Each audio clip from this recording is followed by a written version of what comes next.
नमस्ते दोस्तों, थोड़ा सा भावुक हूँ ये वीडियो बनाते हुए।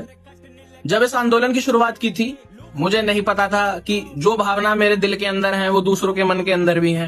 कोशिश यही थी कि क्योंकि मेरा चेहरा कोई जानता नहीं है तो मुझे किसी पॉलिटिकल पार्टी से आप एसोसिएट भी नहीं कर सकते। मैं किसी पॉलिटिकल पार्टी का हूं भी नहीं।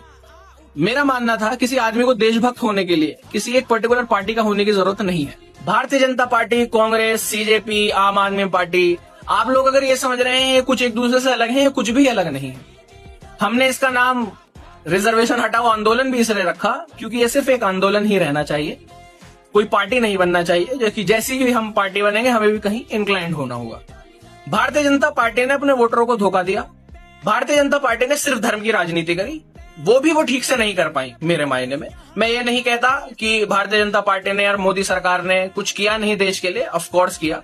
मैं भारतीय जनता पार्टी का वोटर भी इस वजह से हूं, सपोर्टर भले ही ना हूं, पर मेरा फर्ज है सवाल पूछना।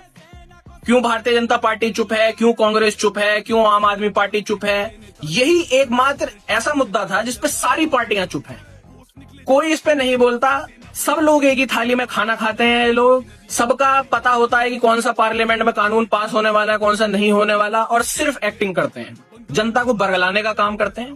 भारतीय जनता पार्टी से बस एक खुशी की चीज ये है कि वो देशद्रोही नहीं है। राजनीतिक पार्टी जरूर है, देशद्रोही नहीं है कम से कम। अब बहरहाल इतना लंबा भाषण मुझे देना तो नहीं था। पॉइंट ये है कि मैंने आप लोगों को एक आग दे दी है, मैंने आप लोगों को एक चिंगारी दे दी है। इसके आगे अजीत सर ही लेके जा पाएंगे। मेरे हमेशा से प्रेरणा स्रोत रहे हैं। उन्होंने ही मुझे आश्वासन दिया कि चीज आगे लेके जाओ, आगे बढ़ो।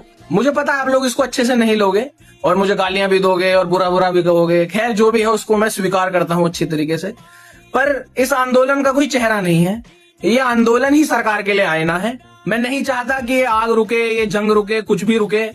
आप लोग इसको चलाते रहो और जरूर हम उस मंजिल तक पहुंचेंगे जो हमको चाहिए। हमारे साथ और बड़े बड़े लोग भी जुड़ रहे हैं। मुझे अच्छा लगा, उन्होंने मुझे संपर्क करा और जुड़ने की बात कही, तो ये सब लोग जुड़ेंगे। हम तो छोटे लोग हैं, हम तो नहीं इतनी आगे तक लेके जा सकते। ये लेके जाएंगे और आप इन पे भरोसा कर सकते हैं। अजीत सर पे और आनंद सर पे तो आंख बंद करके भरोसा कर सकते हैं। मुझे प्रेरणा जिसने दी है वो आनंद सर ने दी है और अजीत सर ने ही दी है कि किस तरीके से अनबायस्ड रह के भी आप देशभक्त हो सकते हैं। तो इससे हायर नोट पे मैं आपसे अलविदा नहीं कह सकता था। मैं माफी चाहूंगा कि आप लोग मेरा नाम भी नहीं जान पाए, मेरी जाति भी नहीं जान पाए, आप कुछ भी नहीं जान पाए मेरे बारे में। पर आप एक चीज जान गए कि एक छोटा सा फोन, एक नया चेहरा और एक कमरा बहुत होता है अपनी आवाज बुलंद करने के लिए, सवाल पूछने के लिए और ये साबित करने के लिए कि अगर हम देशभक्ति की बात कर रहे हैं तो जरूरी नहीं है कि हम भाजपा समर्थक हों। हो सकता है सिर्फ एक वोटर के तहत हम उन लोगों से पूछ रहे हों। किसी भी तरीके के प्रोटेस्ट